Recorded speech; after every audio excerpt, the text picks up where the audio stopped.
Hello and welcome to Meeting People with me, Amal Pandya. Meeting People is a podcast where I have long conversations with rebellious, adventurous and sometimes courteous free spirits. Rosina, thank you very much for sparing the time. Welcome to the show. I've been advised by some well-meaning listeners to try and tee up the conversation rather than just diving in.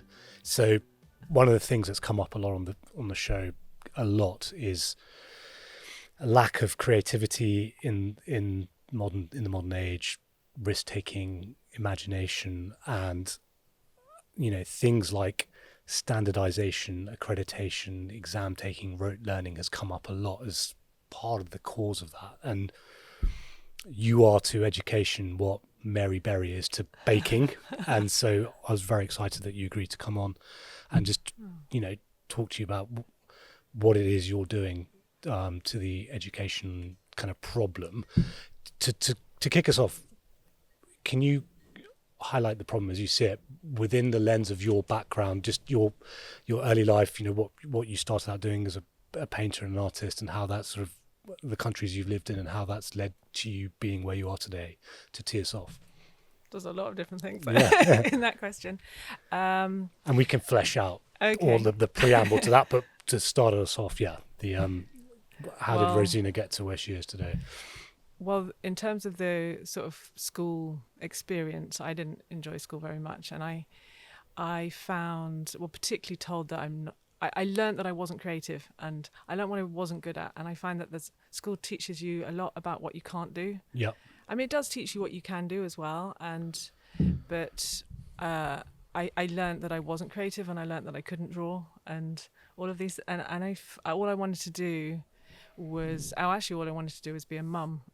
Mm-hmm. And so I felt that at the time, even though they suggested I should do science, I wanted to be an artist so I could work at home and be a mum. And who is they? That's teachers. The teachers. Yeah. And they do those kind of tests on you to see what you're good at, what career you should have, and they were like, science is what you should do. But I was like, no, I want to be an artist. And they're like, well, you're not very creative. You're not very good at art.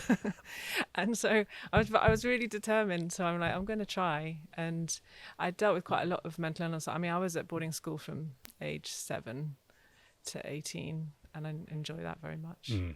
I always felt quite different and never fitted in. And so I did actually end up going to St Martin's to do my foundation, and then was also told you couldn't draw and wasn't very creative.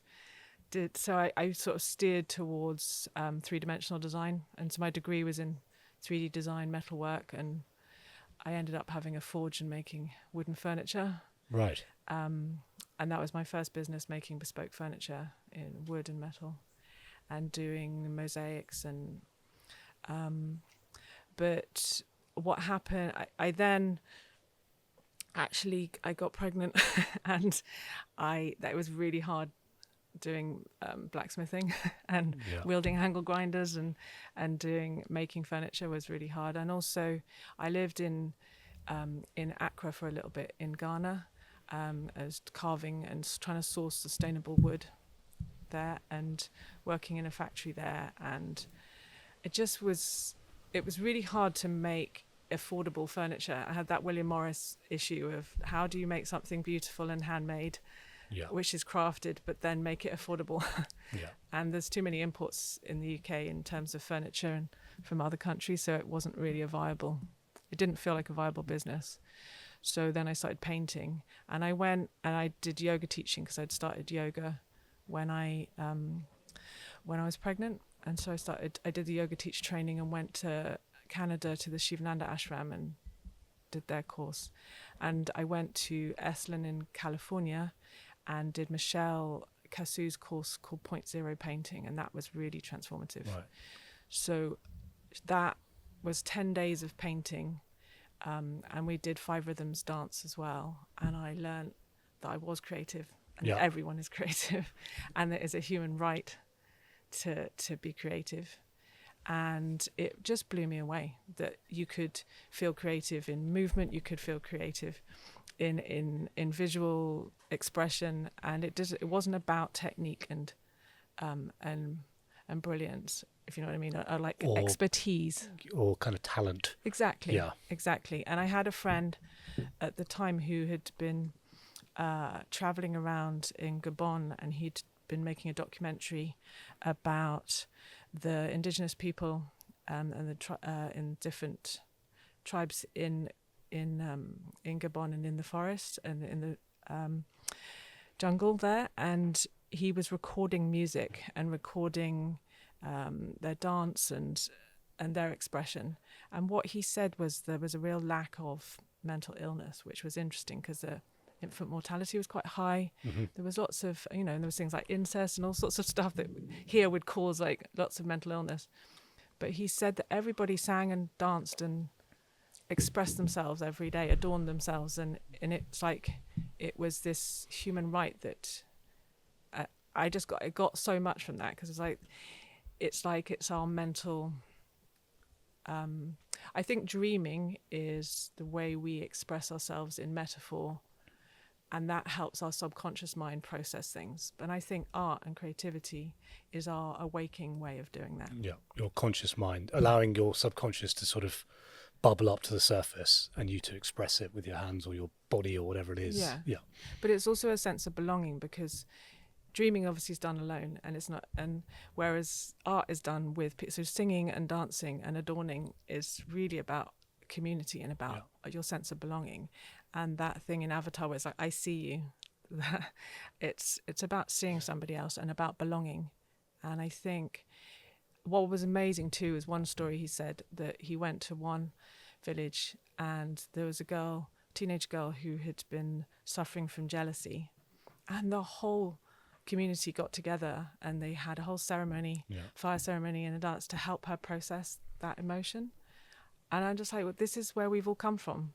What's happened? We've taken a wrong path somewhere, and there's a lot we can learn from indigenous cultures, and we need some of that back, because I think we've taken we've basically commoditized creativity, and so now it's about a finished product and how much value we can sell the song for, or once we were able to record sound, then it's no longer everybody sings and everybody's musician. Yeah, you get these stats like, the moment a book crosses 247 pages, the sales drop off by 30%. So all publishers force their writers to therefore, all the books start becoming the same length, all the songs, the pitch kind of narrows to a certain range, where the algorithm kind of defines the highest scalability across the widest audience, and that kills it effectively.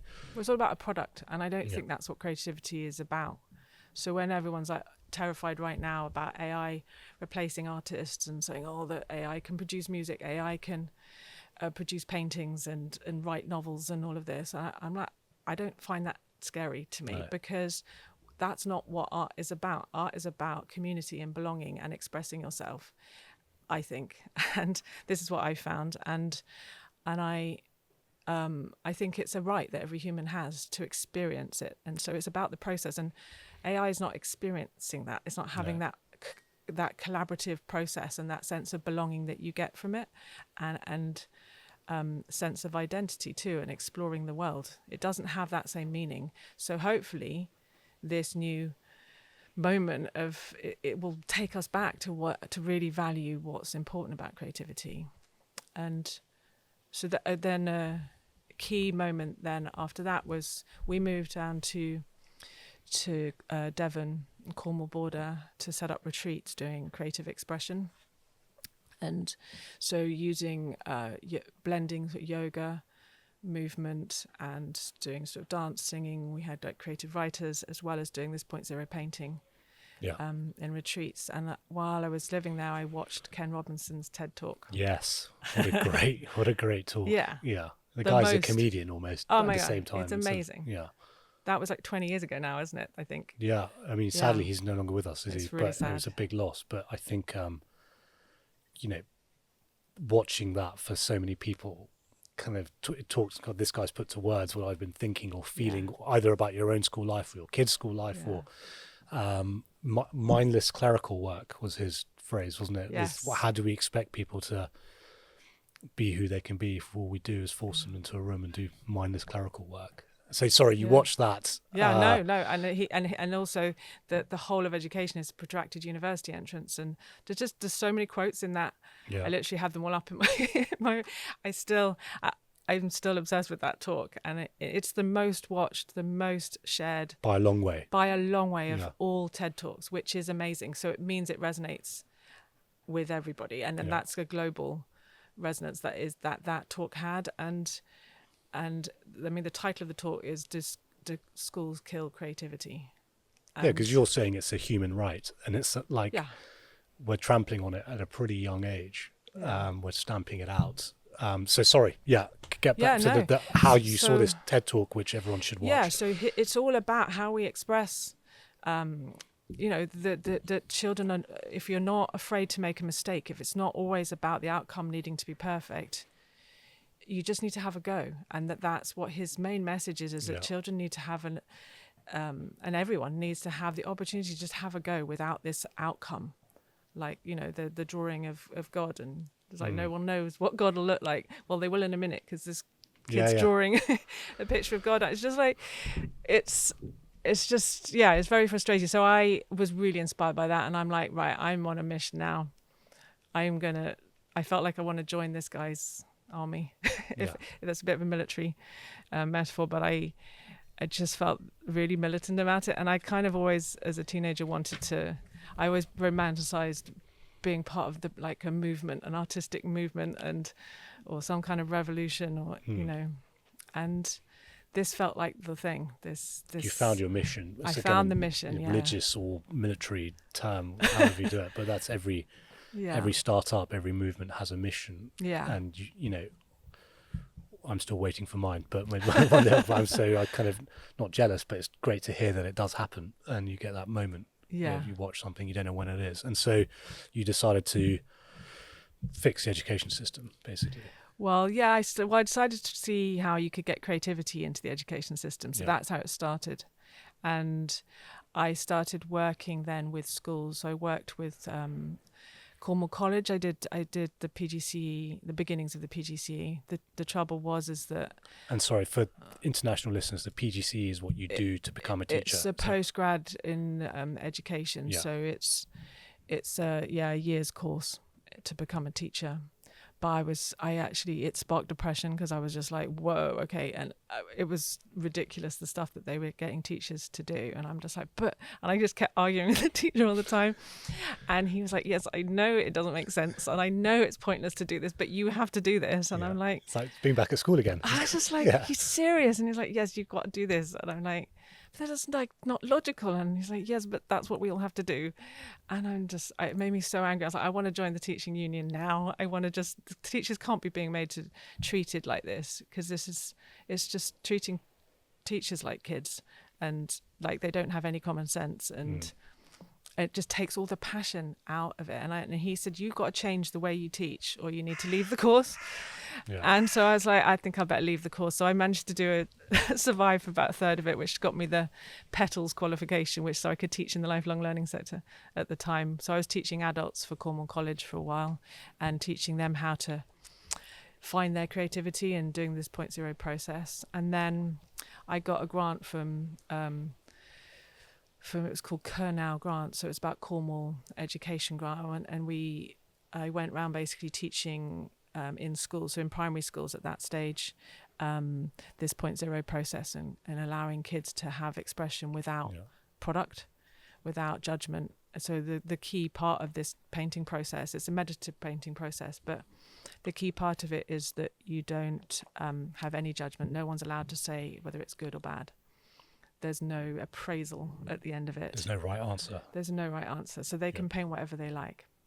And it's amazing seeing that. And I mean, remember one kid, and the teachers are saying to me, oh, this kid, she's just really all sorts of problems, and she's really difficult, and but when she started painting, and I could see how she used to go up to the black, and she nearly went for the black, and then she didn't, and then one day she just went for the black, painted the whole page black, and then she painted this big grey square in it, and then this little white figure in the doorway, and then this sign across the top. It was like school.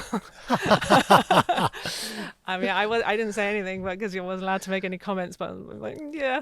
So a smug smile. I was like, yeah, I know how you feel. It's like a big grey box, which is very kind of, you know. So it was a fascinating journey doing that, and I really got some insights into seeing, well, you know, what different schools were like. I travelled around teaching in lots of schools and taught in some secondaries. And then we moved to Cambridge, basically because my daughter came out of, when she went into secondary, it was a disaster, and my eldest daughter, and the behaviour management, just the state that the school was in, it was state school in Cornwall, and there was no other choice, and the bullying was terrible. There was 18-year-olds in there with 11-year-olds, and there was a scrum in the corridors at every break. They the year sevens had to hold each other's hands to get through, and it's not that every school is bad, but I was just shocked to see how she changed from this really sweet. Sure. And state primaries were amazing, and she had a lovely time at the primary, and going into that secondary is such a massive transition, because suddenly you've got 1,500 kids and 16, 18 to 18-year-olds as well, when you're this little... All going through what they're going through. Yeah, going through their difficulty, and all in this same space. And she just was not ready for that at all. And she just changed. She started smashing up the house, like kicking things and like dealing with anger. And I just took her out. And I was like, I'm going to homeschool you. Yeah. Because it's just not okay. You don't seem okay. And so that was a big pointer too, in seeing where the issues lie, and also understanding that you can do it your own way and do it a different way. And so we did that for a year, but she wanted to go back to school. She did a lot of filmmaking, and we did a lot of fun things. Interestingly, that's what she does now, is a lot of the stuff we did in that year. Yeah.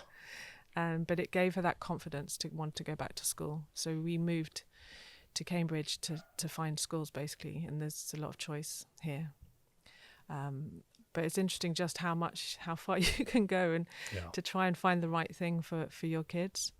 And the same thing then happened to my younger daughter here, because she's got dyslexia and other SEND needs, and she just was, you know, because you don't get the top grade in your SATs, that then sets you in year 6. That then sets you into bottom sets in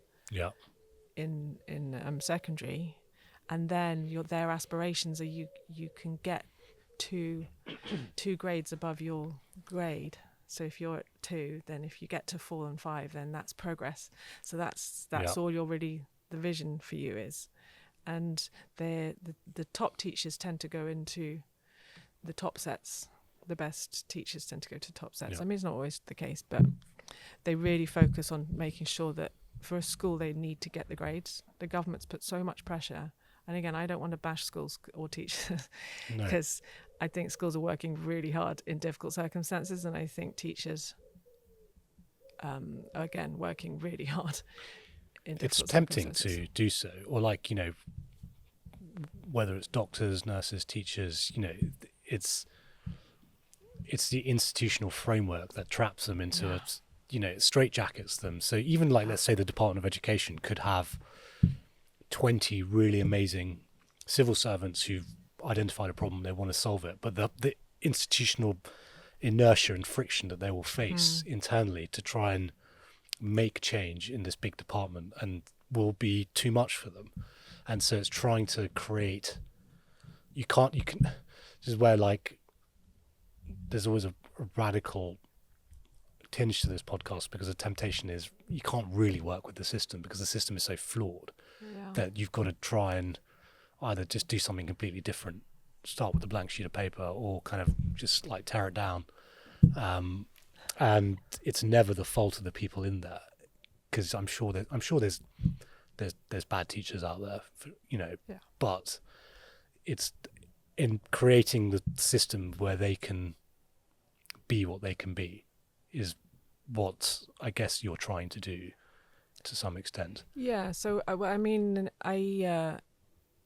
there's the kind of various stages a little bit later in terms of actually working within the system and seeing what works and what doesn't, because there's definitely things that work. There was no kind of sort of somebody with malicious intent designing this. Everybody that designed what we have was trying to do the best thing and trying to make it the best it could be, and it's just that some of those things haven't worked. And it's about being able to make that change. But it's really hard to then change, because what do you change it to without knowing that that's then going to cause? You don't always know how things work together down the line and what consequences are going to happen because you've made that decision. There's an incumbency bias. The devil you know is better than the devil you don't. Yeah, maybe. Yeah. I think that's true. And I think one of the big issues is what is having education and as part of politics, because if you don't have accountability after 4 years, you have an election and you get a new set of people in,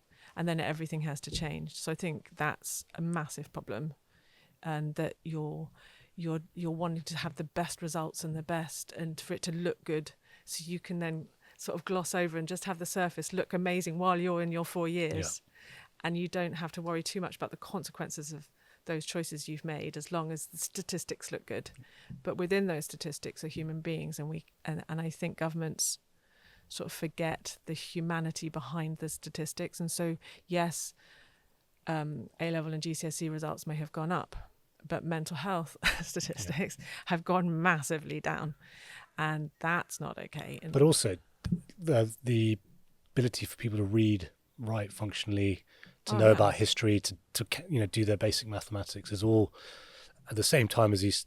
Every government's been juicing the numbers to kind of so that they can say that it's got better, and this is in other departments too. But we see this sort of reversal trend of the reality versus the numbers in terms of happiness and well-being, as you say, and confidence. But also just you talk to university professors, and they said, well, people are turning up to university unable to write or unable to kind of structure, think critically, think independently. If you've been spoon-fed, I mean, the way that we've created this exam, like teaching to the test system with this standardised test system, it's like, and as Ken Robinson says, it's like this protracted university entrance. So it's all about these grades, and schools are judged.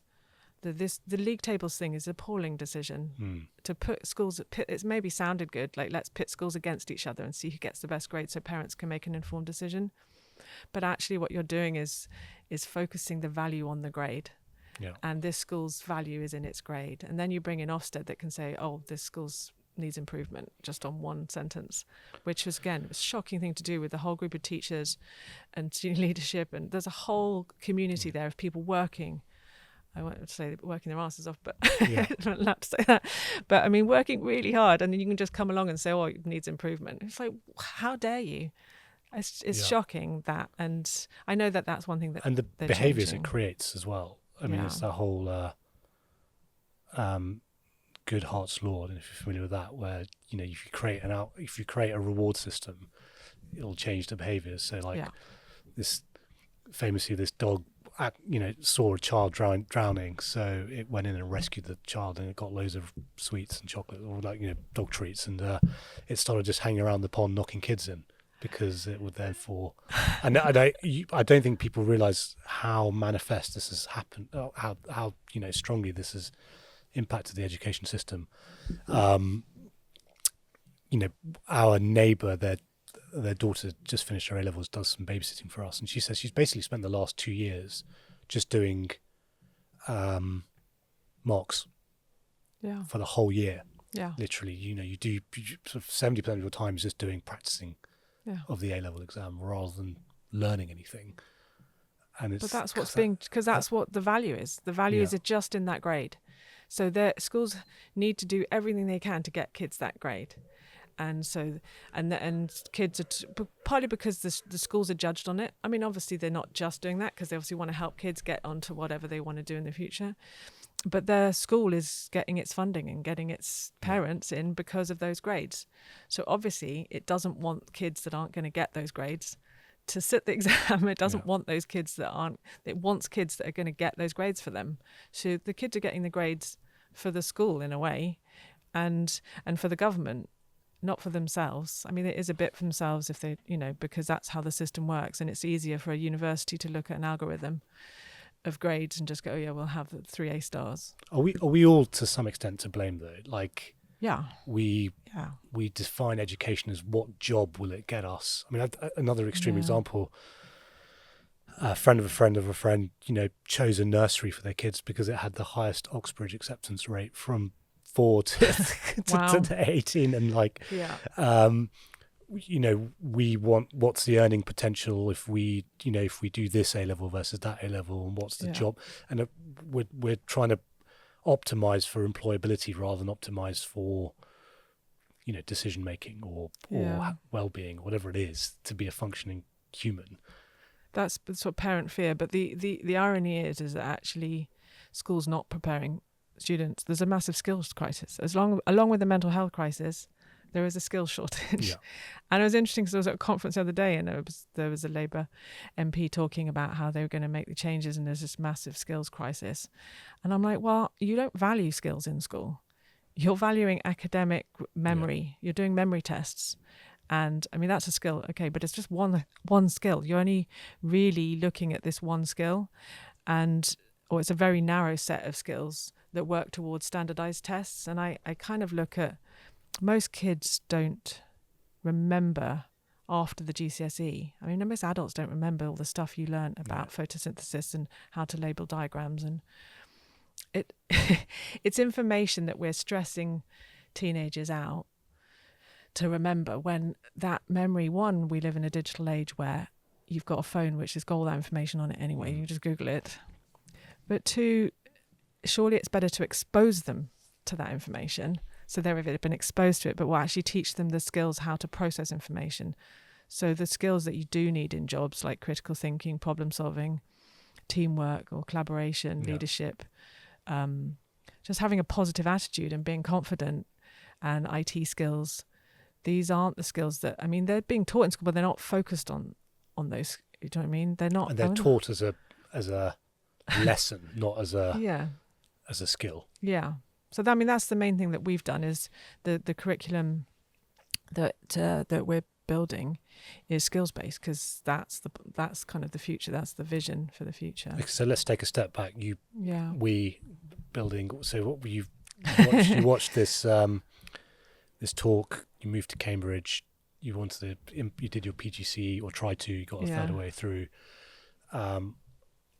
What was the next part of that journey? Next stage. So when I came to Cambridge, I started I was still working in schools and teaching art, doing sort of arts weeks, and I did a lot of after school clubs. So I realised I could give creativity in after schools and holiday programmes and stuff like that. So I was running that with local schools, and I then went to live in India. So we lived in Bangalore, and I started teaching with the Whitefield Rising group that go into government schools, and they were helping teach kids. So it was a volunteer group, and they had no arts program at all in the schools. It was literally, it was amazing because the kids were so enthusiastic. That was what's beautiful.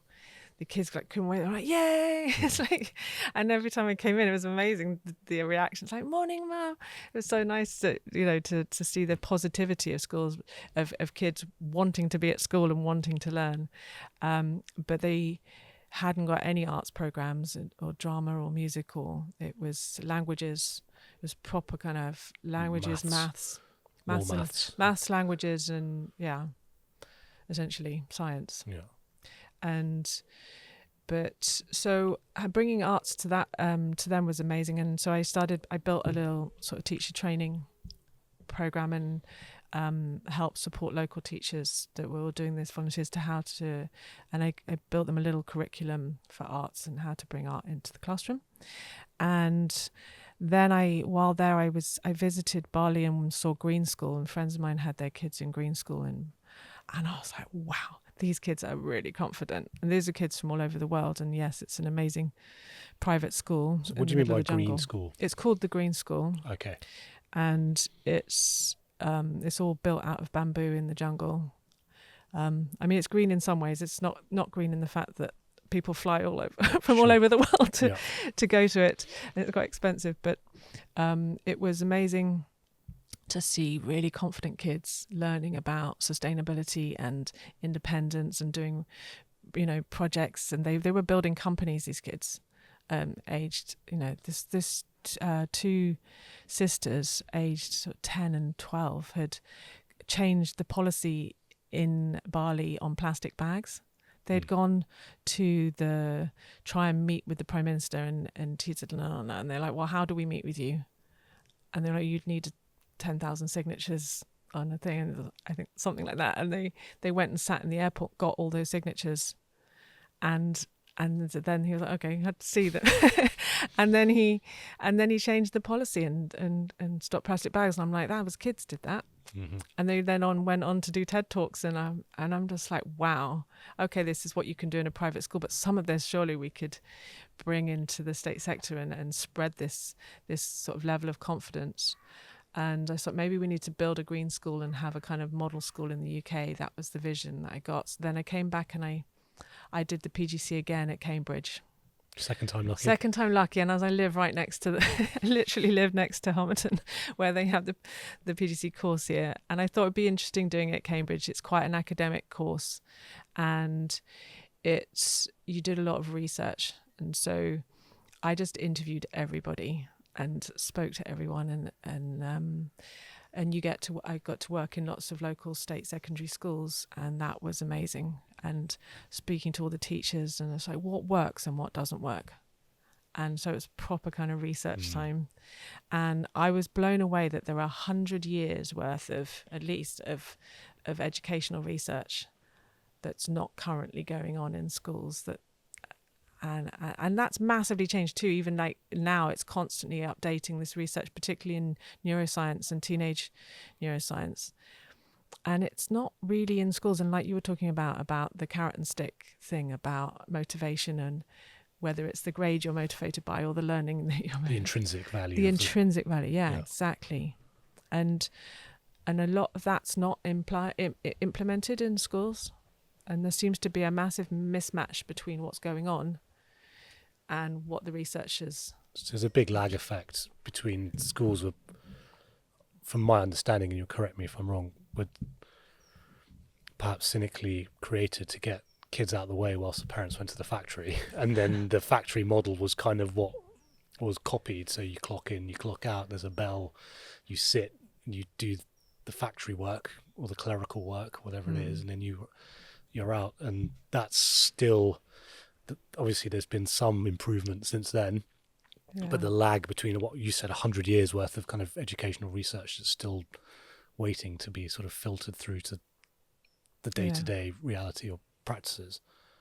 Yeah, it's really frustrating to see that. And then particularly there was like these books about even like homework and whether that's of value and the idea that you're meant to take work home and whether you should have time off, particularly as a child, to when you're meant to get to play and learn through play. Free learn, and also Sarah Jane Blakemore's research into teenage the neuroscience of teenagers and how actually at that kind of critical GCSE age of 15, 16, their main focus is on their social standing and how they fit within a group, and that moving away from your parents and that sense of belonging to something new and finding out who you are, and to put huge amounts of pressure and stress on kids at that age to learn and to do all these exams. I mean, they're having to sit hours and hours of exams. It's a ridiculous amount of exams because each subject's got about 3 exams, and you're just like, why are we doing this?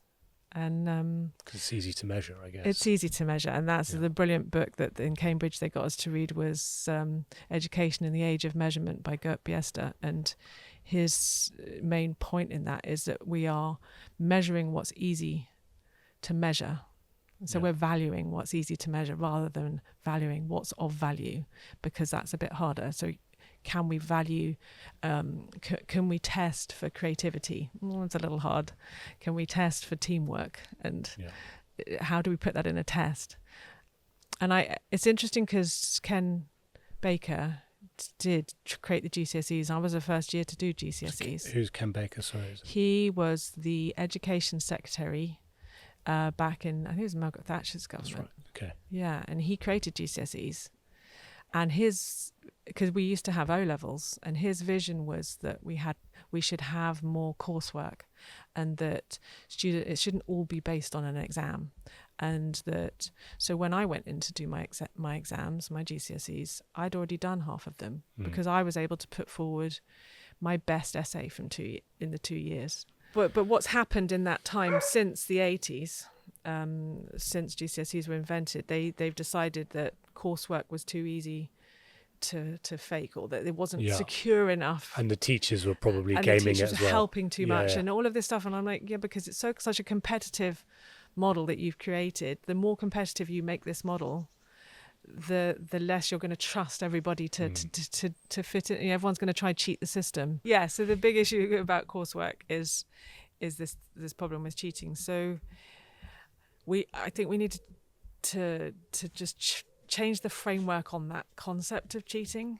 And there's a research done that we got taught at Cambridge, which was all about it was a Vygotsky zone of proximal development. And I actually really liked it because it's all about what somebody can do in the presence of others, with more advanced people, with more not advanced people, but do you know what I mean? The more, what's the word? Masters. So it's the apprenticeship model, where, when Leonardo was working, he was painting on Verrocchio's paintings and actually doing it with Verrocchio. He wasn't, that's how he learned, by doing it with somebody that was better than him, until the point where he got better than Verrocchio. And Verrocchio's like, I don't want you painting on my paintings anymore because your bits are better than mine. You can go find your own studio. And I love that model of apprenticeship, and I think modelling behaviour works really well. And the research suggests that modelling is how kids learn, and through watching and trying it. And if you've got someone that's really good doing that with you, next to you. So the idea that to measure somebody, it has to be them sitting alone and what they can do by themselves in a test is what's of most value. It's a very different idea to what they can do in a group of people and with people that are better than them, and as an apprentice. This happens in nature, doesn't it? Apparently, if you put a horse with slower horses, its max speed will be kind of tracked to the slower, and if you put it with faster horses, its max speed kind of goes up. And I mean, I read somewhere that kind of aristocrats had figured this out over hundreds of years, that the best way to educate your child is to have a tutor, kind of one-on-one, which is sadly not in reach for most of us, or not very scalable.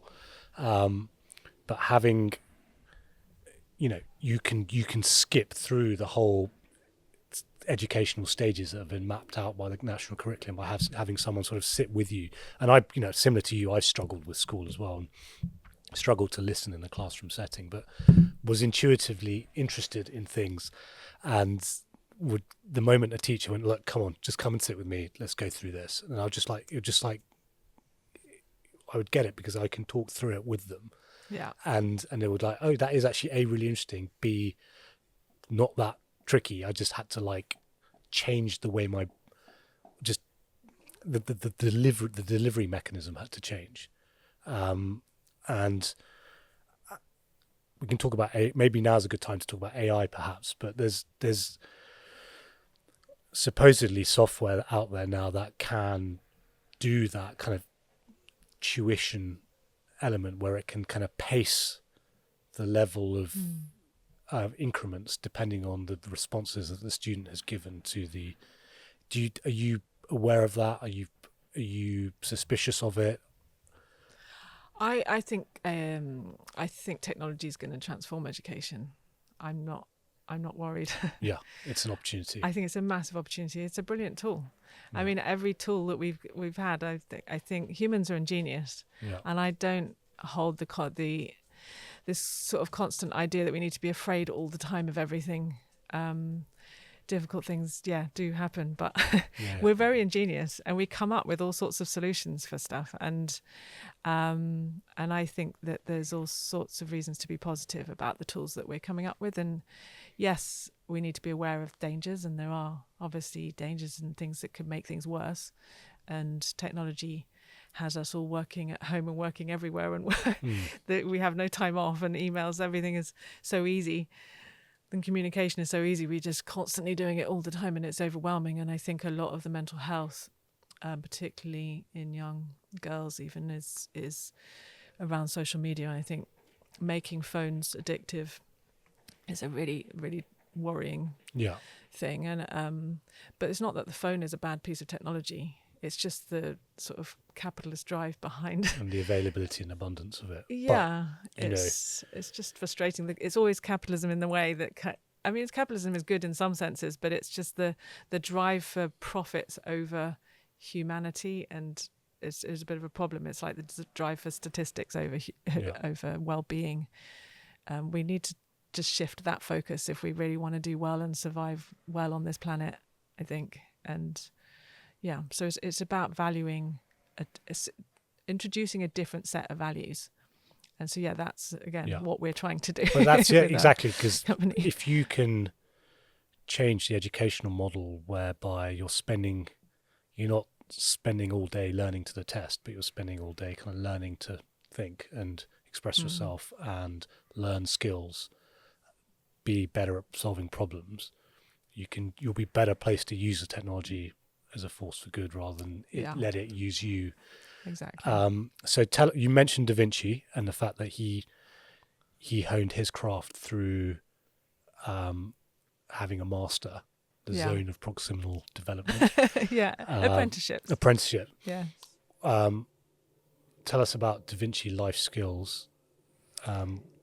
Actually, tell us about Da Vinci a bit more. Why did you pick him as the sort of beyond that example that you gave? What is it about him that people should know more of? I love Da Vinci.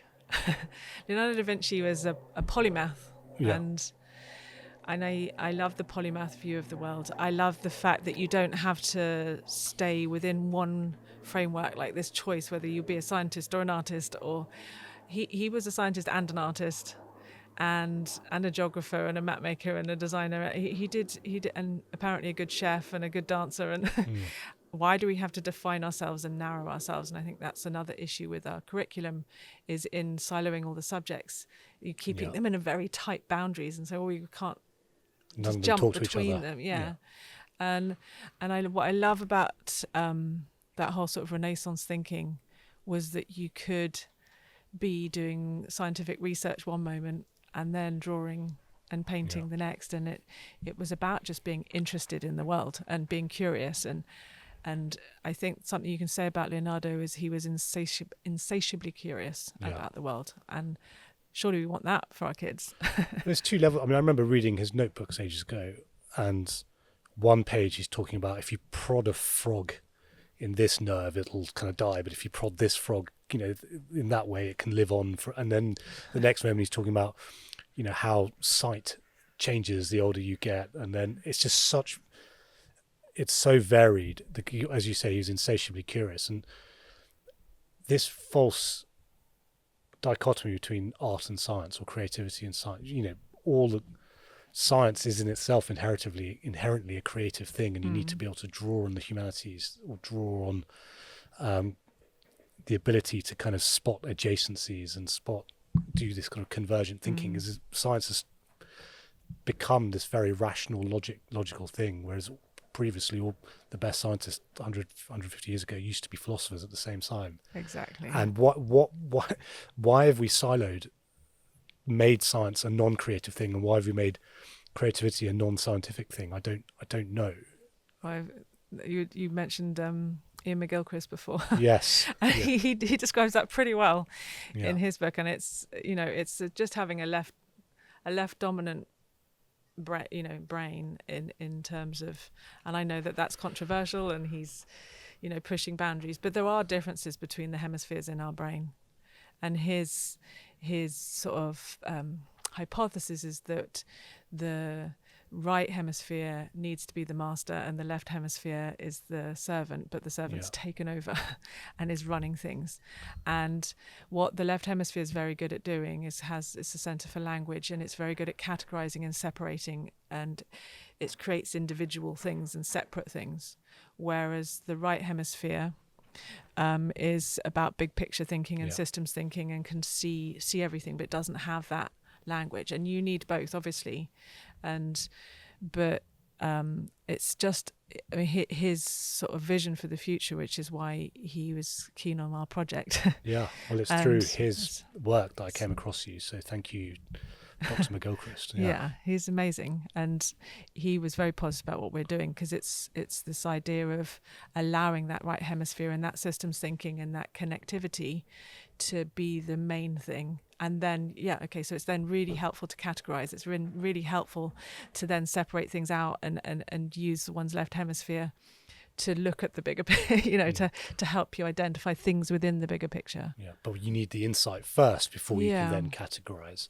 You need both. I remember reading James Dyson's biography. I don't know if you've read autobiography, and he's very, very strongly worded about the education system in the UK. And you're a bit thick, you do woodwork, you're good at drawing, you do art, you've got glasses on so you can do maths, and it's sort of just this desire to just stick people in a box as early as possible, and then not let that box talk to the other box is part of the reason why we don't have any risk taking or imagination. So you've used Da Vinci as your kind of role model to name your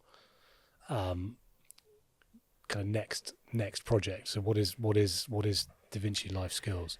So we kind of created two things. We started with Da Vinci curriculum, because when I came back from green school, I was like, okay, I want to set up this green school. And so I'd worked in the state sector for a bit, and I'd done my year of training in a school. And again, as I said, I'd done all this research, and I'd asked all the kids, if you could change the system, what would you change and what would you keep? Because school, as I said, does amazing things. So it's like, what's really good and what isn't. And so then it was like, okay, maybe I apologized to them and said, I will leave and I will do the best I can. I promise you, I'll do all I can. No pressure. To make this system better. And it was hard to leave, actually, because I just really get connected with young people. But what I thought would work best would be to create a kind of lighthouse school. And so I met with Zach, who I'd met in Bali, and he had a vision. He'd worked at Green School, and he's an English teacher, and he had a vision for using role-play games and Dungeons and Dragons to teach the curriculum through, and to particularly teach skills through. And he had a whole system of skills-based learning through role-play within gaming, which it was amazing. Yeah. And the kids were very engaged and learning a lot about creative writing within that, and but a whole load of skills, not just creative writing. And I also met with Farhan, who through Learn Life, because he'd been working with Learn Life, and we'd looked at maybe setting up a Learn Life hub, and sort of looked at both these kind of franchises of Green School and Learn Life, and like maybe we could work with them. And there were just various issues of reasons why that neither of that was going to work for us. So we're like, why don't we just set it up? Because neither of them had the curriculum, and I just thought, if we're trying to do something in the UK, Ofsted's never going to accept us not having a curriculum. Yeah. So you've got this for one straitjacket already, somewhat, by having to have a standardized approach. But is that good in a way? But yes, and what when speaking to students and teachers within like in Green School, there was a lot of comment about the lack of curriculum. They were doing a lot of project-based learning, but the teachers would bring the projects. And so each project was amazing, but no one had an idea, if you had a new teacher, what they'd done before, and there wasn't a roadmap for learning, so you couldn't build on what had been done before. And the great thing about a curriculum is saying, okay, so now we've learnt this, we can now learn this, and then you can build. And that was what has been lacking, I think, in a lot of the schools and progressive sort of education and alternative education that we looked at. So we did a ton of research, and then went and met with professors, and we sort of gathered a whole group of experts in this field and said, how could we do this better? And sort of and the next iteration, and take on board what we've learnt from what we're doing now, what's done with Steiner and Montessori and all these other schools. And it's like, well, how can we do the best thing? Yeah. And so we came up with two things. One, the curriculum, which was called the Da Vinci Life Skills Curriculum, and a pedagogy, which is called Biophilic Education. And the pedagogy was really a values shift. So pedagogy meaning like sort of the philosophy of how you're teaching. And that was kind of the idea of making a movement, because there's a movement in design called biophilic design in architecture. And I was teaching... Can you explain that? Well, yeah, I've been teaching DT. So DT was my subject in school, and art. So I was teaching design technology and art. And I'd been teaching biophilic architecture. Biophilia means the love of life. And there is a new science, which essentially they've done research into what is the best human habitat, and what are the places that humans thrive in, and mainly in office spaces, because they're looking at productivity. Yeah. So that research has been done in office spaces. And so it's like, how do we get the most out of people? And also in hospitals and schools and things. But they've been looking at what do humans need in a space, things like daylight, just being able to have access to the weather and knowing what's going on, access. Sorry. That's all right, Karen. We have a lot of planes. Do you want me to wait?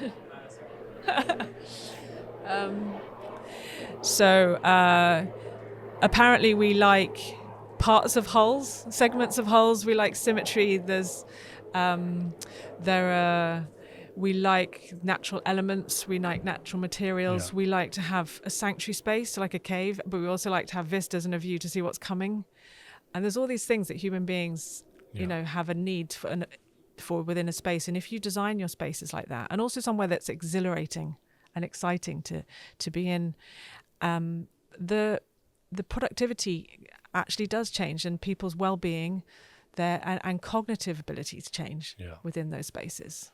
Because we like kind of angles, don't we? Like multiple. The problem with most walls is it's just 4 angles, right? Whereas if you put a hedge in front of it, you've got all these little intricacies that kind of just trap your eyes for a few moments, that kind of capture. Whereas this is kind of a plain Euclidean facade, for want of a better term, white box is what everything is. Yeah, white box, which is what classrooms look like, hospital rooms look like. Most office cubicles are cubicles for that reason, kind of 4-sided boxes. And so there's this. Is it like, I hate to say more productive, like we're using this thing to juice out 8% more increment from our workers type thing? But what you're not saying that, I know. No, we're not saying that, but it just enables you to kind of be more have greater well-being. But the research shows that it increases well-being and cognitive ability. And I mean, if you want a school, but surely those are good things to have within a school. I mean, it's, as you say, it's organic shapes, and actually apparently moving things make a difference too. But the key for us was the name of biophilic design. And I just thought, passionate love of life, that sounds like a really good name for an education system. And why don't we have a biophilic education system where people can thrive, and the focus is on what does our species need to thrive? And when you do design, and so like doing design GCSE, which I was teaching, design and technology GCSE and A-level, a big part of that is having a design brief, and you go back to a design brief at the beginning, and you have to make that as kind of broad as possible to stop design fixation. Yeah. So if you think about education as like, how do we want to educate our species, this species of ape that we are, and what are the things that we actually want as an outcome from this, to be able to create design criteria for this system. So we went right back to the beginning in that concept. And so this is why biophilia sounded a really good thing, because it's like, well, the idea that somebody could thrive, definitely, and what is it that human beings need, and how are we different from robots and AI and what makes us human. Yeah.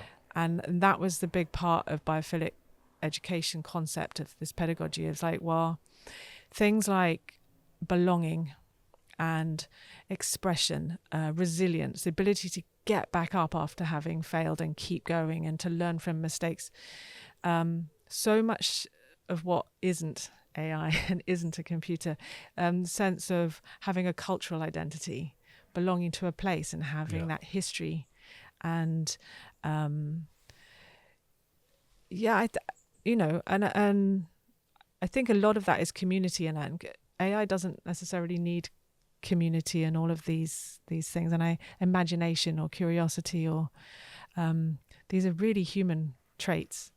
And so we like, why don't we focus on those and build confidence in those things, and then also respond to what the government is lacking, which is or skills, and then this mental health crisis. So with the two crises, the skills crisis and mental health crisis, what if we could respond to those and meet those needs, and introduce project-based learning, which is what's already happening in DT and art anyway.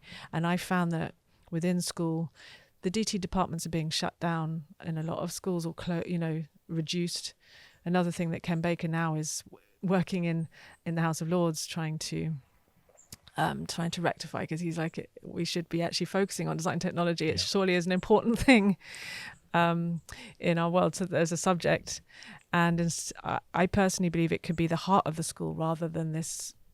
It's currently the most expensive department in a school because it has wood workshops, sewing workshops. Space. It takes up a lot of space. It takes up a lot of space. They have cooking. Cooking is part of it. So nutrition. They have all the kitchens, and it's a massive subject because you're looking at materials and material properties of everything from plastics and wood and metal, but where they're sourced. So you're looking at the geography of where they're sourced and the sustainability issues around that, and the people and species within those processes, and the ethics behind that too. And then you're looking at the manufacturing processes. You're looking. It's this is the noisiest interview you've ever done. Fine. It's good. It's good skills testing for me. Keep my train of thought. But sorry, it got noisier and noisier as we've been going on. But yeah, so DT encompasses so much, as well as then just like understanding inclusivity in design and sustainability within design, but then also looking at the end of life and circular economies, and it's a huge subject, and it can incorporate geography and science and history and when you include food in it too, there's tons of chemistry and biology within the food program, and I so why is this subject not?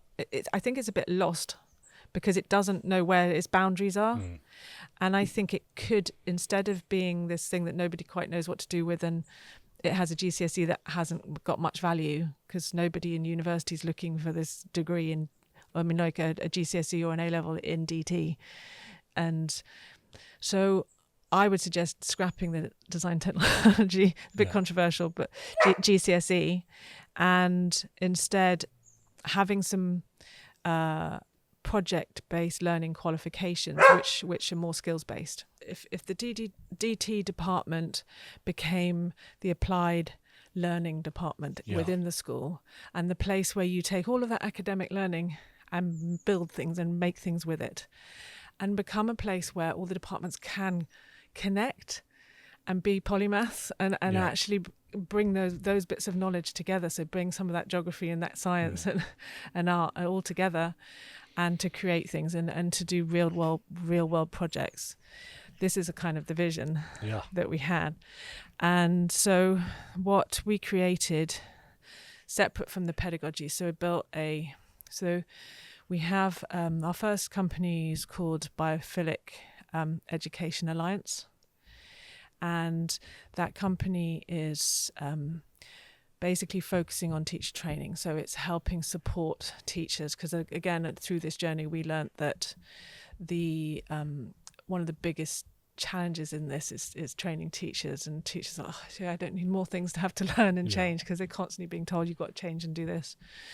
But actually finding teachers that are able to sort of traverse and think like a DT teacher is harder, because they're also trained to do their particular thing, and it's hard enough with the amount of work and the amount of information that they've got to get these kids passing these tests. 6 wives of Henry VIII to get through before you can think about well, DT. It's so much information. So teach training, and also the training in terms of the values shift.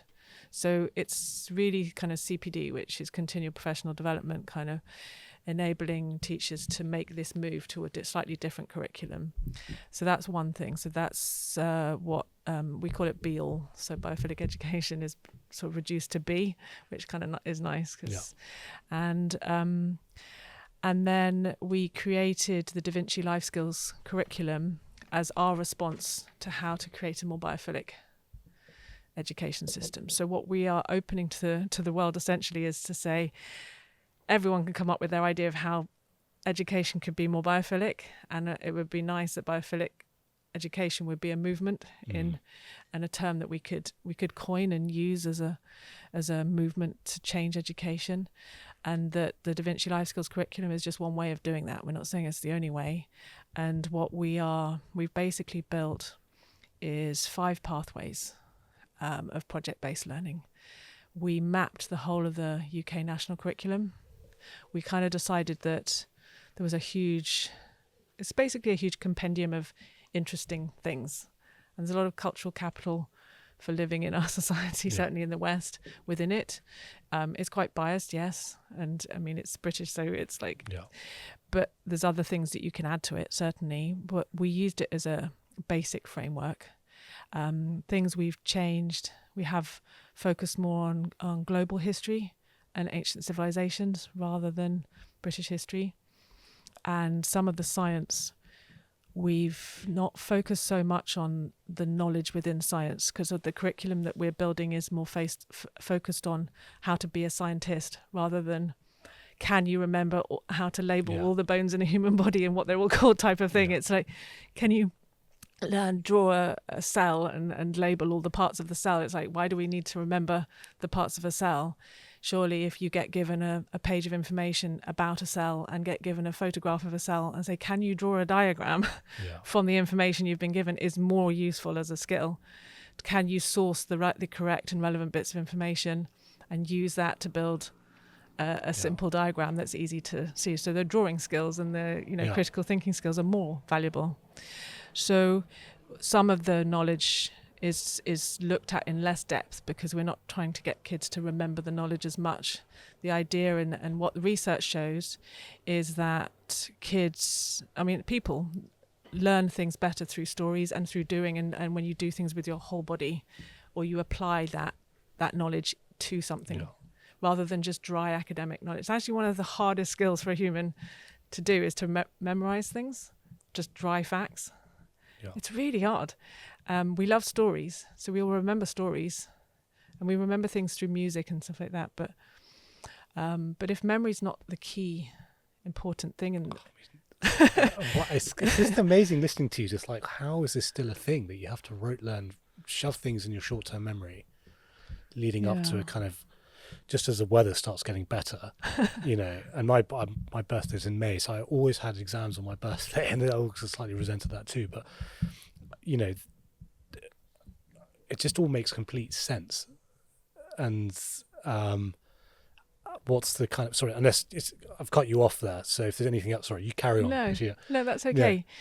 So our 5 pathways, just to what we've sort of boiled it down to, having looked at all of the sort of mapping the curriculum, particularly in secondary, so particularly in Key Stage 3, which is aged 11 to like 14, and Key Stage 4, which is the GCSE years, which is 14 to 16. That's the main area that we just felt that the problem lies, and so our big focus is in that area. because primary is pretty good. I mean, basic things you need to know in primary. One is there should be a bit more play for sure, and drama should be a big part of it, because learning through play and role play is huge. But also learning how to read and write and do basic maths. Sure. And how to get on with other people. It's kind of done, and primary schools are pretty good as a whole. I mean, the whole thing when you get to SATs in year 6 is maybe, and the focus in on English and maths being the only important things. We could shift the balance a little bit, but essentially it's when you get to secondary that the problems, I think, really lie in terms of what's valued. And so yeah, our 5 pathways, we have food. So we separated DT out and made food separate, and food now we've built these projects. So each project is about 54 hours of learning, and the idea is that you can do these within a semester. So you can do if you split the year into 2, for example, and have semester 1, semester 2, and have 2 18-week semesters, that you could do 2 projects in those times. Well, actually we're doing 3 projects within those times, but you can take our curriculum and our projects and add it to the normal curriculum now in a subject like DT, or you could take out art, you could take out some of the subjects that are currently there and use it as a hybrid model. Right. And we've then been testing it in schools where they're doing it as a full curriculum as well. So so it's being utilised right now. Yes. So just before I ask you how any sneak peek on the kind of the responsiveness of those tests, but so the 5 pathways: food. So food is one, but food's really essential because it's like growing food is like an essential skill, right? So knowing but all the biology that's in photosynthesis and understanding soil and testing soil and water and understanding climate and what you can grow, what can you grow locally, understanding the sustainability and ethics behind food, supply chains, waste, everything. It's so maths, much. It's everything. It's exactly that. And then the chemistry of actual, even within cooking, and understanding chemical changes within heat exchange and energy exchange in nutrition in the body. And there's just tons of science and every subject within food design. And then you've got customer service, and we do cafe design, and we look at fermentation and preservation of food. We look at diets and just so many things that were within that project, that you've got so many interesting projects to come out of that. And also actually we've got one on snack design, so looking at the industry of food and how sales of food and things like that. And then we have the other side of DT, which is enterprise, which is more product design, interior design. We do biomimicry product design project. We've got an biophilic interior design and architecture project. We've got robotic arms looking at engineering and mechanics. We're teaching actually in my school right now in September is the future of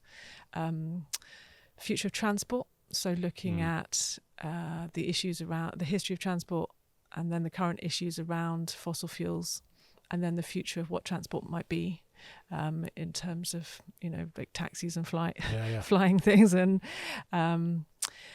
so that they've just done a project where they all built a company, a social enterprise company, the students, and they did all of the company finance, and they did an investor pitch. We did a Dragon's Den with all the parents, and again, so that's bringing in loads of physics, maths, sort of finance,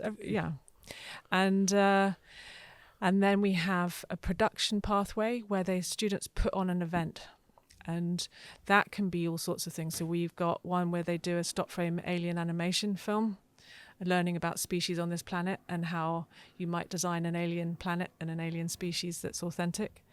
And then we have a documentary on the ceremonies and celebrations and rites of passage around the world. And we've got a design museum on the human body using interactive technology, so using like plumbing to look at the heart system and using electrics to look at the nervous system and things like that. So learning biology as well as sort of home and there's mechanics. That kind of production or kind of final turning up on the day element captures probably 100 or 150% of the benefits of an exam. There is a benefit to having to like wake up in the morning, make sure you've got your calculator, you've got your pencil and it's sharp, and you turn up and you've got to be focused and do your 3 hours and plan, and there's something to that. Yes. That is required in the real world, but actually you're capturing the benefits of that through a more practical, more realistic representation of how the real world works, rather than sitting in a room in silence for 3 hours. Yes. I mean, we suggest you might as well do a maths exam, because maths is really easy to test whether you know it or not in an exam. So things that you can test like that, why don't you do an exam? Because then you can keep this. There is a sense of fairness, of understanding. I mean, what we suggested and what we've kind of lobbied for is a more music grade style.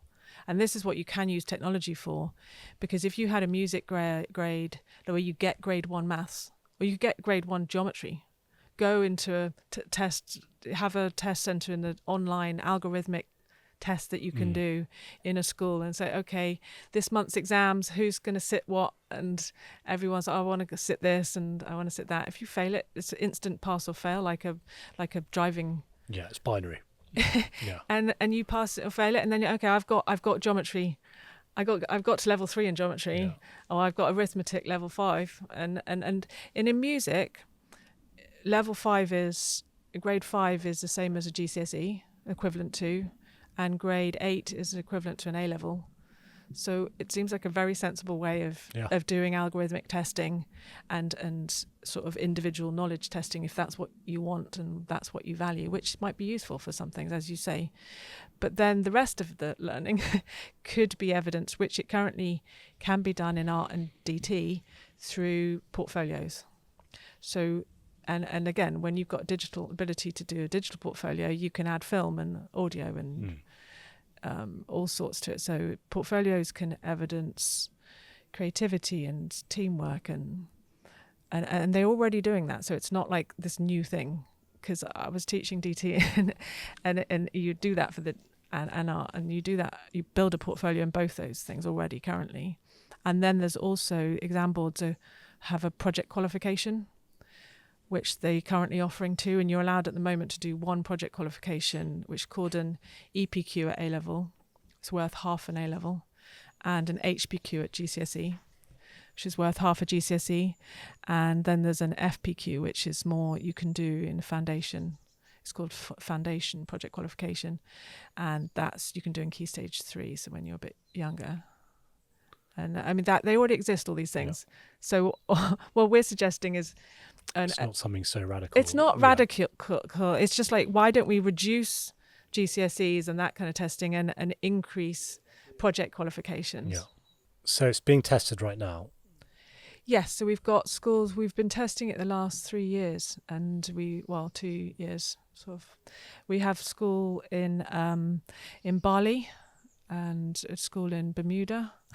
It's been easier to test it, and it wasn't necessarily that we chose that. It's just that Zach was working in Bali, so he. Where is it? Hawaii next? Really? Yeah, I know. Well, interestingly, I've got another in. Actually, there is a school in Hawaii that's set up. It just happens to be island states. It's not that I get to go and visit them all. But we've had a lot of global interest, and we have had a lot of interest in the UK. Even the Welsh government rang up and said, "Oh, your food programme sounds amazing," and just because they're very progressive in Wales, and more than England. And we've had state schools and private schools interested, and so we've done quite a bit of trialling of all of these different projects. And then eventually, 2 years ago, I set up my own little hub. So I have called a B Hub, and it's a 3-day-a-week home ed hub where I'm able to test and get feedback from students when we test these projects, and actually have found that there is a huge amount of people. The increase in home education is massive, particularly since COVID. Yeah. So another thing we're trying to now do is help support people to set up home ed hubs. And so if we can provide them with the curriculum and the teacher training, it's kind of creating lifeboats. It's I mentioned to you before, my oldest is starting school in 2 weeks, and been talking to various parents, who I don't know very well, in the gym or whatever, wherever it is, you chat to people, and the amount of I've sort of, in passing kind of jokingly said, "Oh, do you know what? I'm just so tempted just to sort of find 6 parents and set up my own thing." Yeah. And every time I said that, they go, "Can you tell me if you actually do that?" And like not realizing and there shows you there's some latent. There's a lot of people doing it right now. Okay, there's people falling out of the system, left, right. I mean, literally, we have so many calls from people that the kids are just like, my kid is just going through complete trauma and they can't cope at all. And I don't know if you watched Adolescence. I didn't, not because I knew it became this sort of lightning rod culturally, which therefore put me off it. But I get the gist of it. Yeah. Well, some of the school experiences I certainly recognise, and some experiences and this is certainly not the case in all state schools, secondary schools, but there's a slight feeling of that feeling that you imagine in prison. I'm very happy that I haven't experienced that, but that feeling you get when you watch prison things, of that feeling of unsafety, and it's like, how do I get through this without anyone really noticing me too much and survive my way through this? So it's about survival. Yeah. And so you've got this permanent cortisol level of anxiety, flight or flight, because you're turning up going into the sort of the gauntlet. Exactly. And it's not really a conducive environment to learn. Exactly. Both my children have experienced that and have told me profusely about feeling like that at school. Yeah. And so many of the kids that I've been teaching now have told me about that experience of school, of just finding it incredibly stressful environment. And neuropsychology will tell you that that's not a good place to learn. You don't, if you're super stressed, you're not taking stuff in. You're not, I mean, you are taking stuff in the sense of how to survive and how to get through this, but not necessarily the information that schools will be hoping you're going to take in. And so what we're really driving for is that schools become places where we focus on well-being more than grades. That's what I would like. Can I trying to it all resonates with me, but I know that there's a constituency of people who will be saying this all sounds a bit fluffy. Yeah. There's a school I think it's in Southeast London. Catherine Burble Singh is that. I mean, this is the opposite take of it. Well, actually, what we need is not. We need to return to kind of traditional values of discipline and order and structure. And what the problem with education is that kids have been empowered too much to kind of, express, they don't know what's right for them. I'm putting words into people's mouths here, but and actually what we need is a bit of, not necessarily a ruler to the back of the hand, but a bit more like kids crave boundaries and discipline, because then it gives them a framework to therefore know what's acceptable, what's not, and then they can kind of learn, rather than being kind of given a free-for-all. How has that been a reaction that you've come across, or are you aware of that perspective? And is there something in there at least that kind of resonates, or is it complete tosh? No, I agree. I don't agree with the Michaela School and quite how they go about it, but I don't agree with silent corridors and all of that sort of the draconian, the carrot and the stick. I don't think necessarily work. But I think, I mean, obviously it works to a degree, but the research shows, if you look at Daniel Pink's research, and have you seen his book? I mean, he's got a TED talk talking all about motivation and intrinsic motivation, and carrot and stick is not, it works in certain, it doesn't work creatively and if thinking laterally. It works if you've got a specific goal and to do a specific thing, but it shuts down creative thinking. So this is one of the issues with it. But if you've got a very specific linear task to do, like stack those boxes, you can do that more if you've got some, and I'll give you and you will do it quicker with a gun to your head, or if you get £10 or £100 reward for it, and I'll pay you more the more boxes you stack. That's fine. But then if you have to build a rocket ship out of it, or to do something creative, all the studies have shown that doesn't work, and the more money you pay someone, the less well they do. And the more the more motivation, or the more sort of intrinsic, or the more sort of external carrots, or one of the work. Bits of research that resonates with that I heard this morning driving up here was they took I I think 4 or 5-year-olds who intrinsically liked the idea of drawing and would do it naturally anyway, and they gave them gold stars or sweets, whatever, the more they drew. And what they found was that they were doing it for the reward, not the dopamine release came from the reward rather than from the actual drawing. So the kids who initially liked drawing were doing it, ended up not doing it because the rewards had to stack up and get bigger and bigger to kind of drive that behavior. And so it makes complete sense. And McGilchrist talks about that difference between convergent thinking and divergent thinking, where sort of convergent thinking is, there is a right answer, there is a set outcome, and you've got to kind of follow a sequential process to get to that right answer. That is kind of what a computer does, or what AI does, which is great. Yeah. And that's one element that we have to incorporate. But divergent thinking is where you've got a set of skills and then you've got a problem which doesn't have a definable outcome or has multiple right answers, and you have to spot adjacencies, you have to draw upon multiple fields of discipline to kind of get to a viable solution. And that type of thinking is what you're saying doesn't manifest itself in a hyper carrot and stick orderly environment. Is that a fair representation? I definitely think that's the case. And we really want intrinsic motivation, and I think that's what, when you're teaching stuff, a lot of kids say that school's boring, and kids love learning. It's like you're saying kids love drawing, but you start punishing them if they don't do it and giving them stars if they do it, then all the joy has gone out, because it's all about this star or this punishment, and that becomes the focus, not the drawing. Okay, I had this question, this is a perfect time to ask it, kind of broader question. Yeah. Is laziness a thing? So something I'm grappling with at the moment is, I've been, if you read my school reports, it's always like, has potential but very lazy, doesn't apply to, and like, I'd want to do the work, I was interested in the stuff, but I just couldn't do the homework, or I had a day of like surviving socially and, sat in the classroom and or like preparing for exams I just found it such a tax, even though I wanted to do it because it would impress my parents or whatever, it would make me feel good if I got a good grade. It wasn't enough. And so there's like, then my reaction to that is, well, the mechanism of delivery is wrong, and the system is wrong, and actually it's not me that's the problem. It's the laziness is a feature, not a bug. It's your body telling you this isn't right for you, you need to go and find something else that's better for you.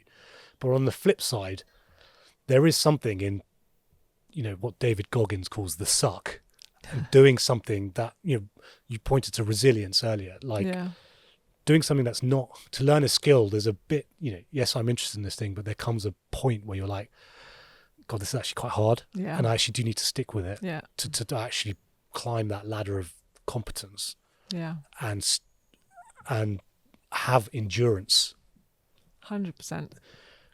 So at what point? So laziness is a thing, but evolutionarily doesn't make sense to me. Human beings, no creature is lazy, because you've got to survive, and being lazy means, there's a lion coming, can't be bothered, like I'll figure it out later, kind of thing. So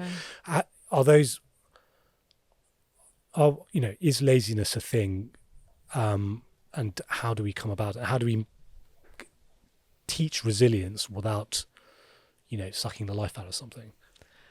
I love that. That's easy for me, because I really love that.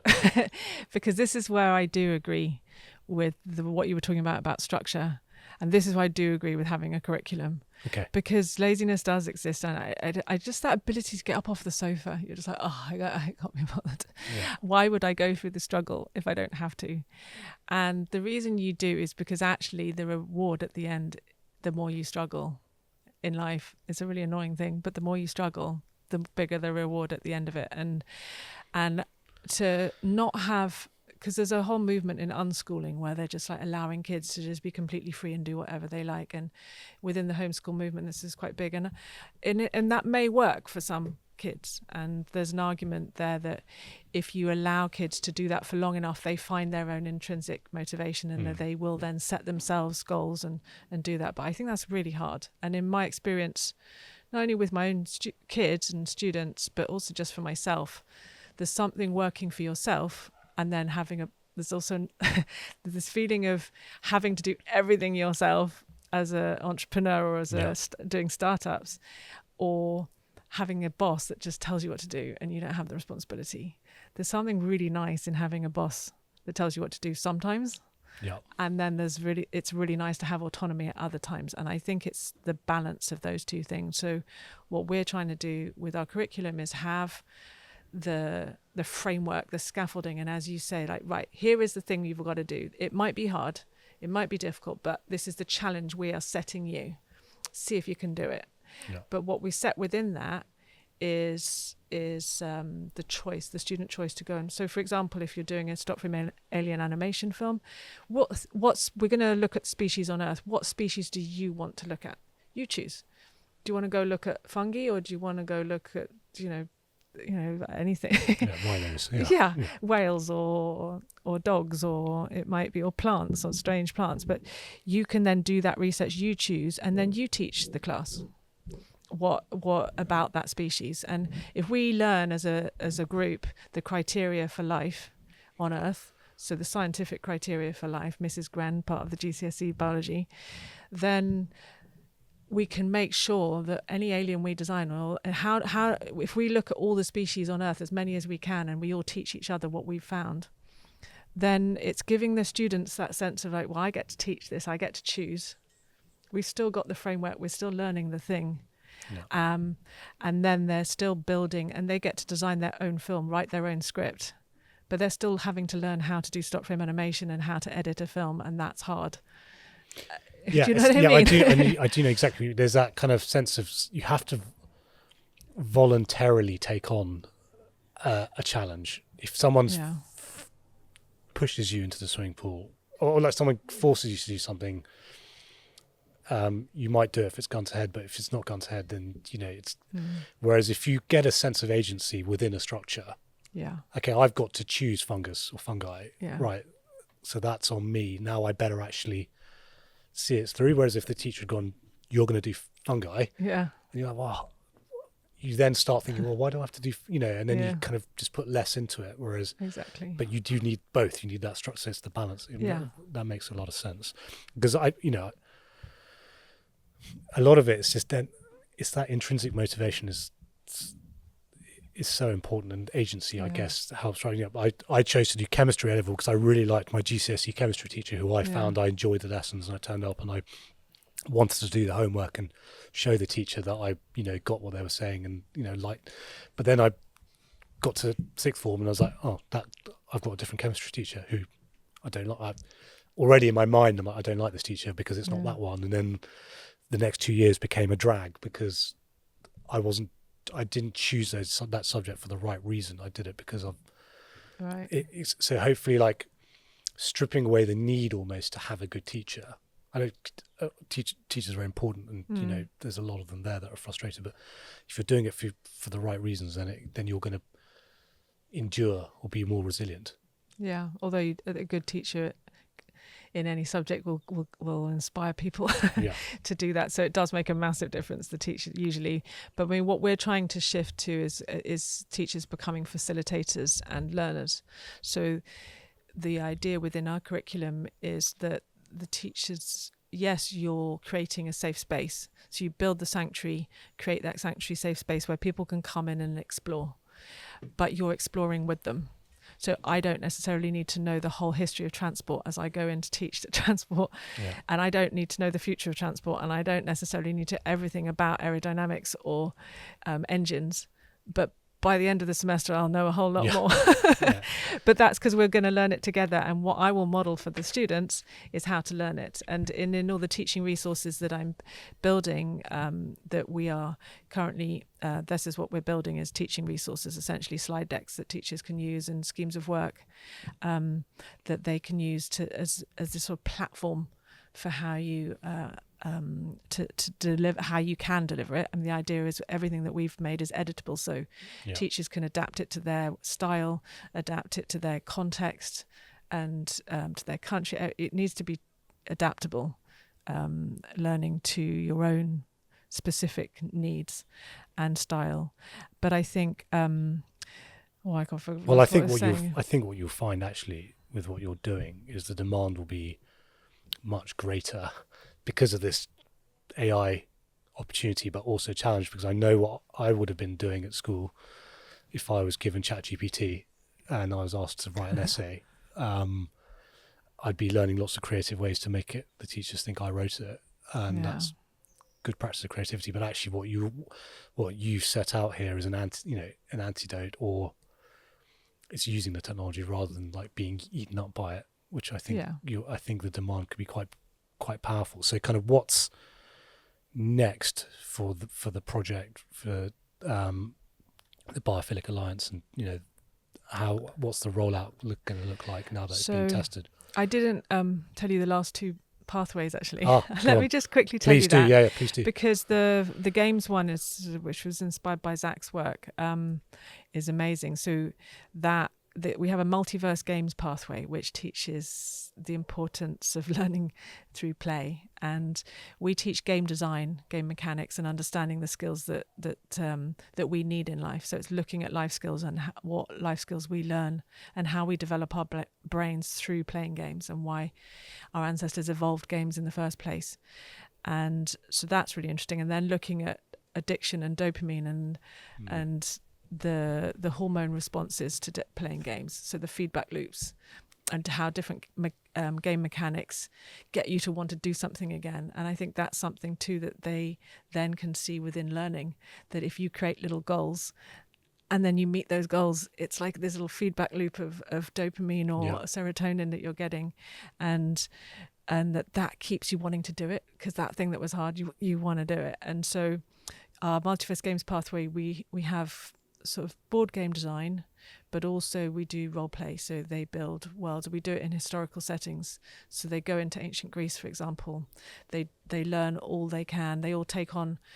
We basically brainstorm everything that you could learn about ancient Greece, for example, like the gods, the currency, the philosophy, the schooling, the clothes, the architecture.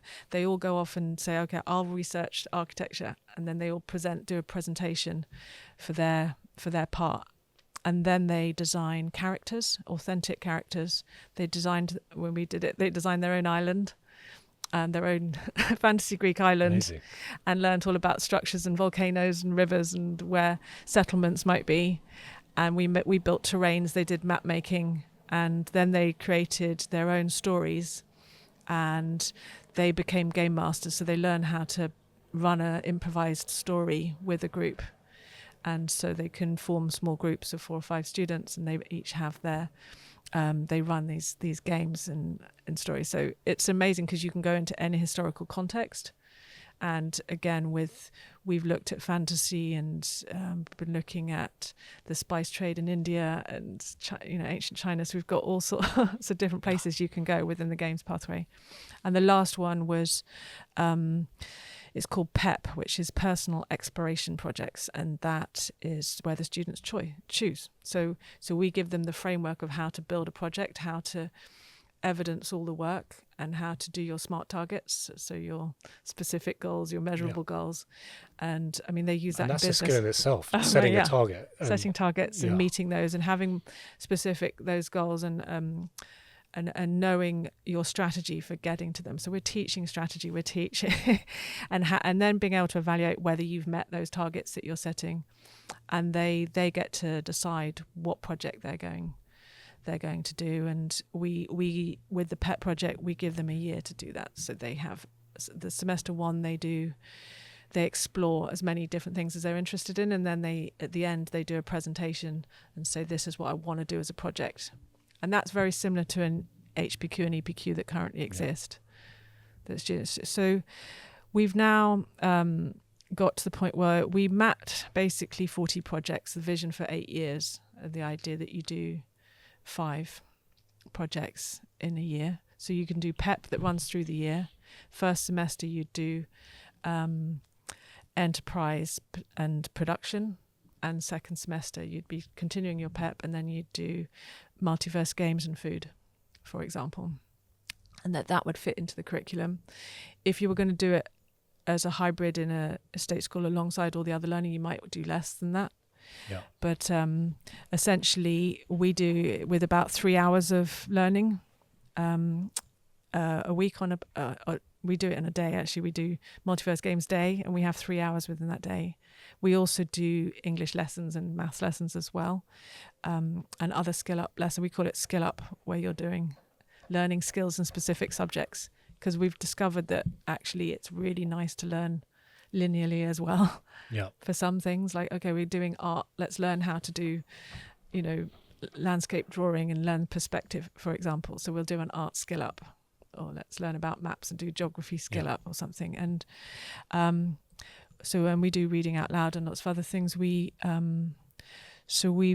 mapped all of these projects, and we did a kind of overview scheme of work, so we could make sure that we're hitting all of the learning objectives in the national, well, not all of them, but as I said, but most of them in the national curriculum.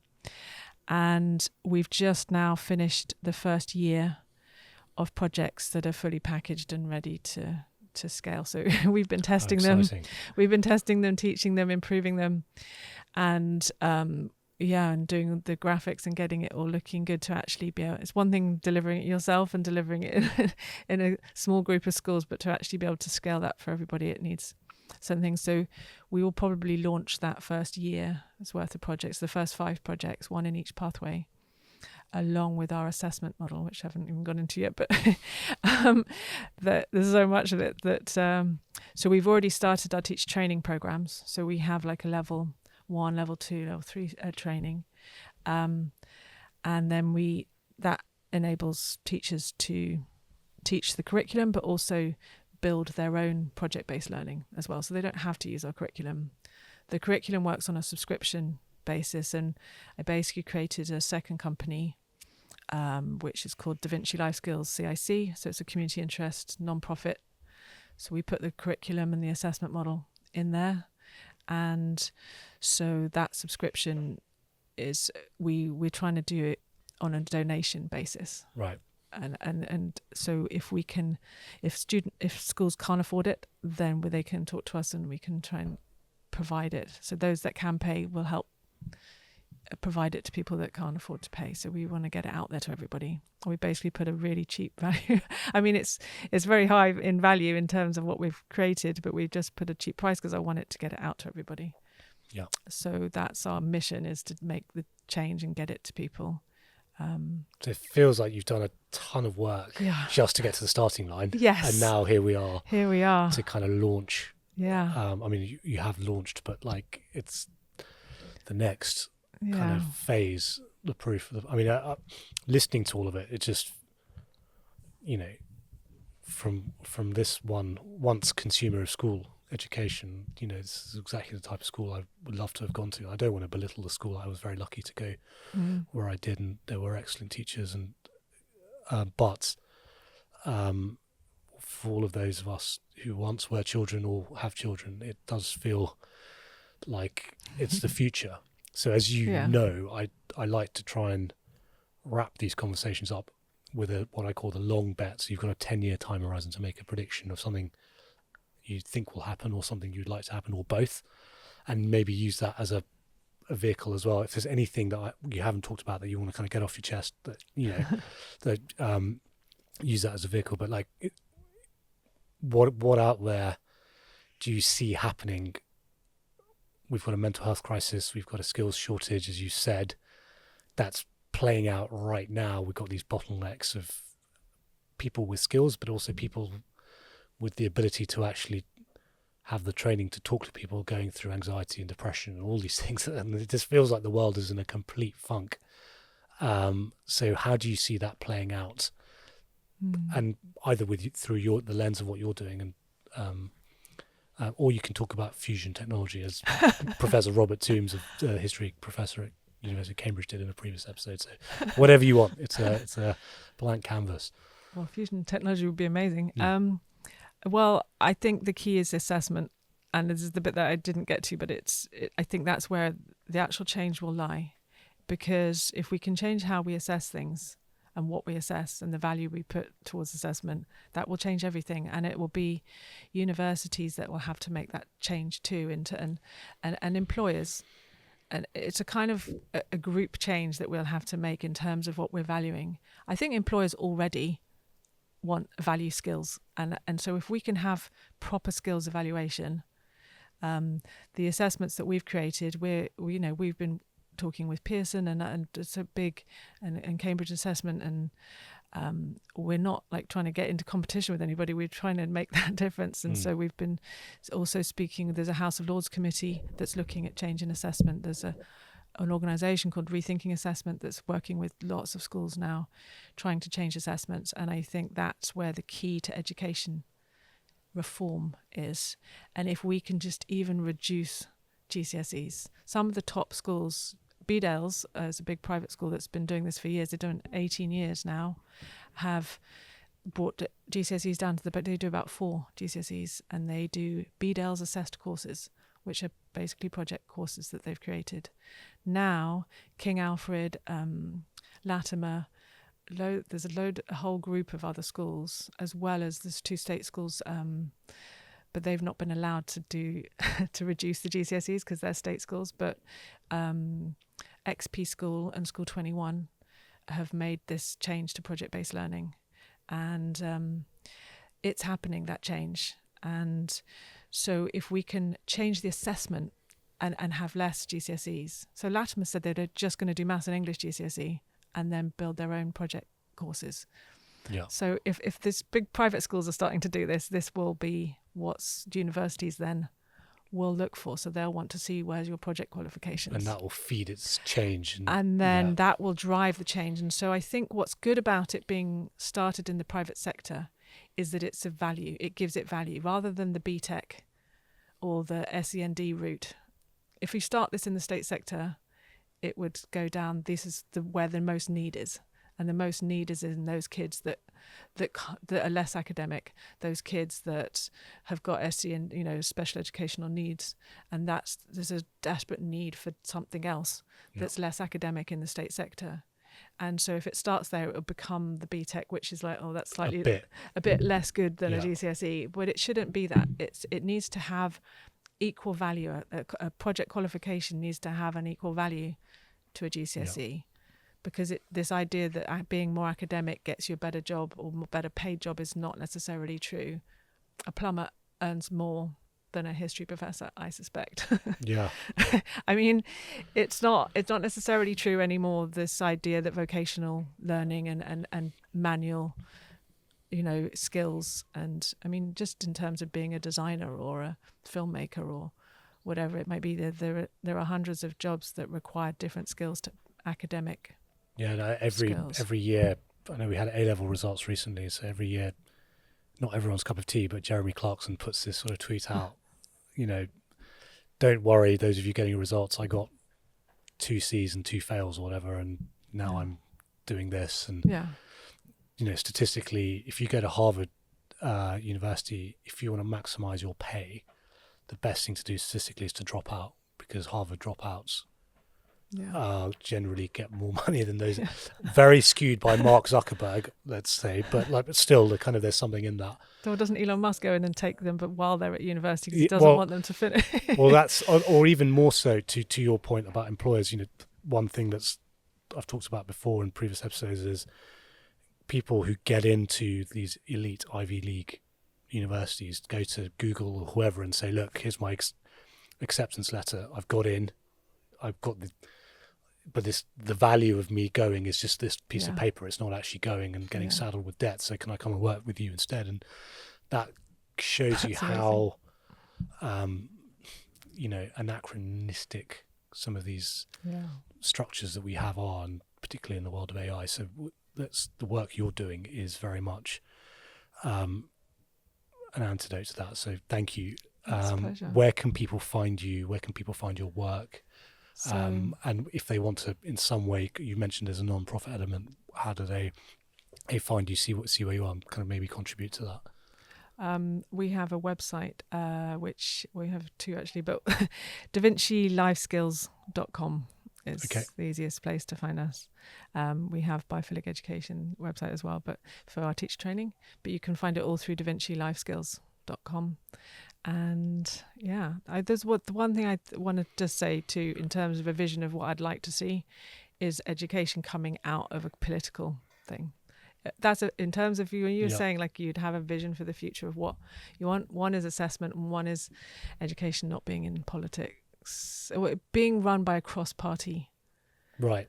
It needs to be cross-party. It needs to not be changed every 4 years. Isn't there something about the day the Department of Education was created was the sort of the start of the collapse of education? Yeah, probably. I don't know if It shouldn't be a political Yeah. football. It just shouldn't be, and it needs to be run by experts, and it needs to be accountable, and it needs to be long-term. The vision, not a 4-year vision. It needs to be like, if you've made that decision, you've got to stay there and see it through, and be based on research. But to maybe counter that, rather than a sort of wise department cross-party that's run by experts at a central level, just more choice and experimentation at a local level rather than That's true. a top-down body. So look, this is a very apolitical podcast, but putting taxes on education or increasing the cost of education to people who want to pay for it does, and therefore seeing the shutting down of schools and then the increasing load on the state sector that's come from private schools going out of business because they're now paying VAT. Yeah. I get it to some extent, but what we want is schools trying things out. Yeah. And hubs. This hub movement is quite exciting as well. Yeah, because you could build hubs within schools. Right. I mean, a big state school could have a little hub within it that's doing something different and that has different pathways. You could, schools could become community centres for learning and be much more open. And I think with technology that is possible. So I'm quite excited how technology is going to shift that, and how we could have growing food at a school, having a cafe, having co-work spaces for parents, and it could become much more of a long life learning centre and have shared facilities, which they do. A lot of schools now have sports centres that are shared, and I think it's exciting what's coming. Very much so. So you're also on LinkedIn and Twitter. I am on LinkedIn. Or X. I don't do much social media. I struggle. I don't have the time for that. But LinkedIn, I'm on. That's all I can cope with. No, fair enough. And LinkedIn's bad enough. So you're doing well. Don't change that. Well, look, thank you so much. There's 100 things I still want to talk to you about, but I know you need to get back to doing God's work. So thanks, thank you. And keep it up. And let's have you on again soon once the rollout's happened. Yeah, thank you very Cheers. much. Thanks. This has been Meeting People. I've been your host, Amal Pandya. This is a podcast produced by Matt Cooper with music composed by Loverman.